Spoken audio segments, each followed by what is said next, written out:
गोदावरी, कृष्णा, गुंटूर तक फैला।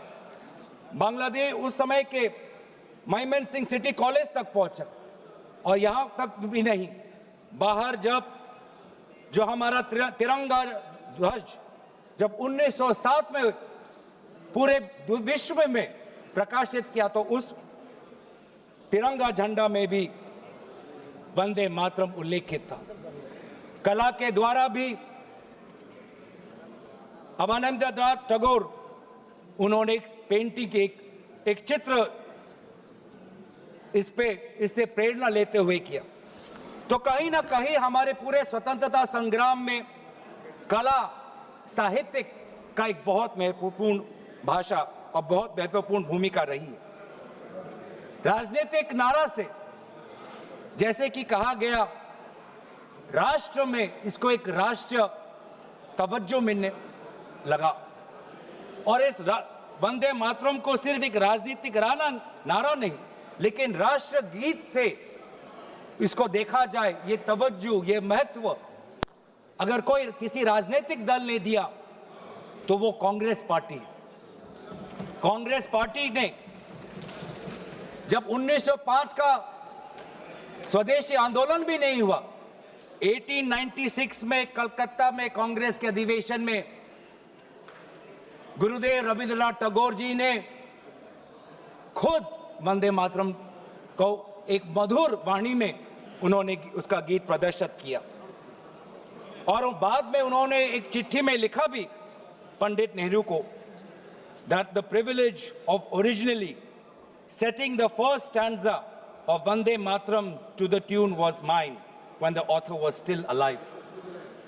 और कहीं ना कहीं ये भी बताने की बहुत जरूरत है कि रविंद्रनाथ टैगोर जी बंकिम चंद्र चटर्जी को बहुत करीबी से उनको मिले और बंकिम चंद्र चटर्जी ने काफी समर्थन भी रविंद्रनाथ टैगोर जी को दिया। 1905 में स्वदेशी आंदोलन भी हुआ और 1905 में कांग्रेस का बनारस में अधिवेशन हुआ, जिस बनारस के अधिवेशन में अध्यक्ष कर रहे थे जी.के. गोखले साहब। और दोबारा 1905 के उस बनारस के अधिवेशन में सरला देव चौधरी जी ने वंदे मातरम का गीत प्रदर्शित किया। लेकिन इस 1905 के बनारस के अधिवेशन में उन्होंने वंदे मातरम में एक बहुत ही महत्वपूर्ण संशोधन वो लाए। वो संशोधन क्या था? जनसंख्या की। जो ओरिजिनल वंदे मातरम था, उस वंदे मातरम में जिस जनसंख्या का उजागर किया था वो था 7 करोड़ का। क्योंकि उस समय बंकिम चंद्र चटर्जी जिस संदर्भ में लिख रहे थे तो वो बंगाल के संदर्भ में लिख रहे थे, जिसमें बिहार भी था, उड़ीसा भी था, असम भी था, और इसीलिए उस संदर्भ में उन्होंने लिखा 7 करोड़। लेकिन जब 1905 में बनारस का अधिवेशन हुआ, उस 1905 के अधिवेशन में सरला देव चौधरी जी ने उस 7 करोड़ को 30 करोड़ करके पूरे एक राष्ट्र का तवज्जो वंदे मातरम को दिया। और वैसे ही महात्मा गांधी ने इंडिया ओपिनियन में उन्होंने लिखा, और 1907 में औरबिंदो घोष ने संध्या के मैगजीन में लिखा कि we want swaraj for all sons of mother India. What we want is that Hindus and Muslims both should come together to bring about Swaraj in unison. फिर अभी आप आते हैं जो मूल बात आदरणीय प्रधानमंत्री मोदी जी ने कही। आज उनके पूरे भाषण को मैंने बहुत गौर रूप से सुना और उनके पूरे 1 घंटे के भाषण का 2 उद्देश्य था। पहला उद्देश्य यह था कि उनके बातों को सुनकर ऐसे लग रहा था कि आपके राजनीतिक पूर्वज खुद ब्रिटिश के खिलाफ लड़ रहे थे। ऐसे लग रहा था कि आपके राजनीतिक पूर्वज ने ब्रिटिश के खिलाफ विभिन्न आंदोलनों में भाग लिया। तो ये जो इतिहास को दोबारा लिखने की, रिवाइज करने की जो मंशा आज प्रधानमंत्री मोदी जी के भाषण में मुझे सुनाई दी। सर, मैं आपके साथ तो मैं तर्क वितर्क करने आया नहीं हूं। और दूसरा जो उद्देश्य था कि एक राजनीतिक रंग इस पूरे वंदे मातरम के चर्चा को देने का था। उन्होंने उजागर किया कांग्रेस वर्किंग कमेटी का और पंडित नेहरू जी का। और ये एक आदत है सर, ये मेरे पास एक टेबल है कि जब जब प्रधानमंत्री मोदी जी किसी भी विषय पे बोलते हैं तो पंडित नेहरू जी का नाम कितने बार लेते हैं और कांग्रेस पार्टी का नाम कितने बार लेते हैं। मैं बस एक ही उदाहरण देना चाहता हूं कि इससे पहले ऑपरेशन सिंदूर का डिबेट में हमने आदरणीय प्रधानमंत्री मोदी जी को सुना। क्या आप जानना चाहेंगे कि पंडित नेहरू का नाम कितने बार उन्होंने लिया? 14 बार।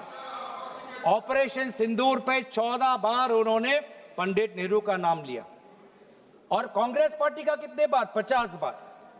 वैसे ही जब संविधान का 75th एनिवर्सरी मनाया जा रहा था तब 10 बार पंडित नेहरू जी का नाम लिया और 26 बार कांग्रेस पार्टी का। उस प्रकार से जब 2022 में जब राष्ट्रपति अभिभाषण पे प्रधानमंत्री मोदी जी अपना बात रख रहे थे तो 15 बार पंडित नेहरू का नाम लिया। 2020 में सर, मैं आपके साथ तर्क वितर्क नहीं करने आया सर।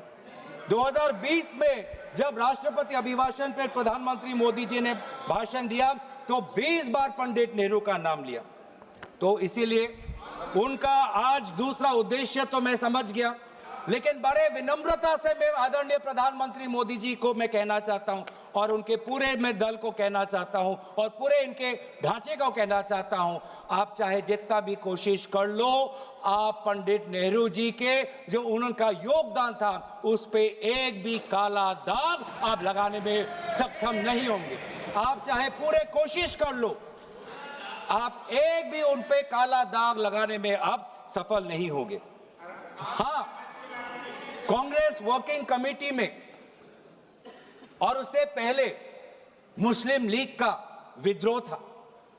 मुस्लिम लीग ये कहना चाहती थी कि पूरा वंदे मातरम को बहिष्कार करना चाहिए, पूरे वंदे मातरम को बहिष्कार करना चाहिए।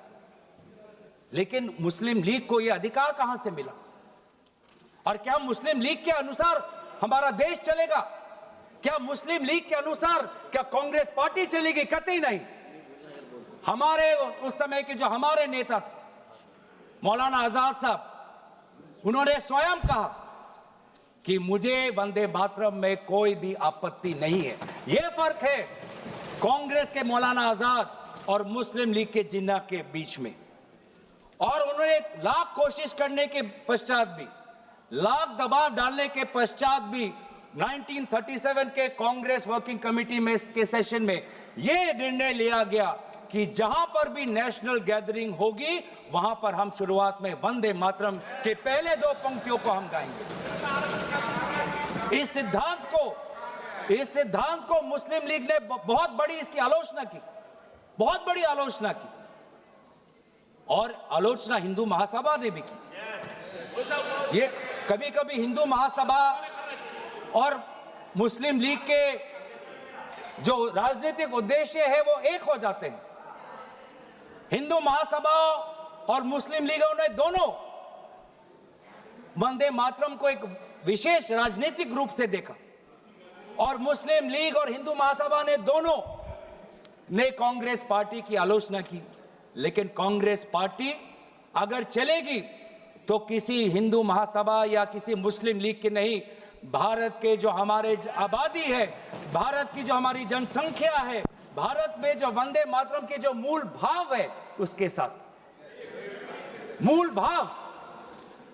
आप बार बार वंदे मातरम की आप बात कर रहे थे आदरणीय प्रधानमंत्री जी। वंदे मातरम किस संदर्भ में लिखा गया?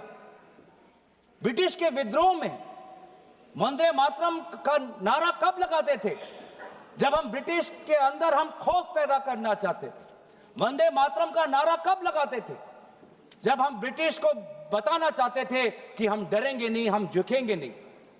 तो ये था मूल भाव वंदे मातरम का, ब्रिटिश के विद्रोह करने का। मैं पूछना चाहता हूं कि आपके राजनीतिक पूर्वजों ने वंदे मातरम की इस मंशा को आपने कब पूरा किया? कब आपने ब्रिटिश का विद्रोह किया? कब किया? आप वंदे मातरम का उद्देश्य था कि ब्रिटिश को के बीच में डर फैलाना, मैं पूछना चाहता हूं कि आपने उस मंशा को कब पूरा किया? 1937 की आप बात करते हैं और 1937 में आपको आपत्ति है, तो मैं पूछना चाहता हूं कि 1942 में जब भारत छोड़ो आंदोलन था, तब आपके राजनीतिक पूर्वज कहां थे? अगर आपको लगता है कि वंदे मातरम के साथ कांग्रेस पार्टी ने उसको दुर्बल करने की एक साजिश की, तो मैं पूछना चाहता हूं कि आपने जब वंदे मातरम का जो मूल उद्देश्य था कि अंग्रेजों भारत छोड़ो, तो उस भारत छोड़ो के आंदोलन में आप लोग कहां थे?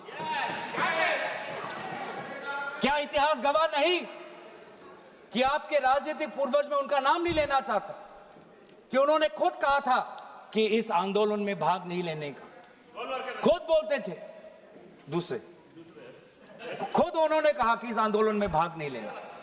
और बंगाल में आपके जो राजनीतिक आपके गुरु हैं, मैं उनका नाम भी लेना नहीं चाहूंगा, पर उन्होंने भी खुद कहा था कि भारत छोड़ो आंदोलन में भाग नहीं लेना चाहिए।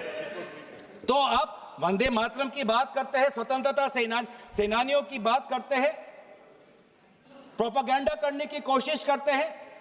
जो कांग्रेस वर्किंग कमेटी पंडित नेहरू ने जी के सबके साथ जो विचार विमर्श किया, उसमें सब शामिल थे। उसमें शामिल थे रविंद्रनाथ टैगोर जी, जिन्होंने स्वयं कहा कि जो पहले दो स्टैंजाज हैं वो इतने मधुर हैं, उसमें इतनी ताकत है जो पूरा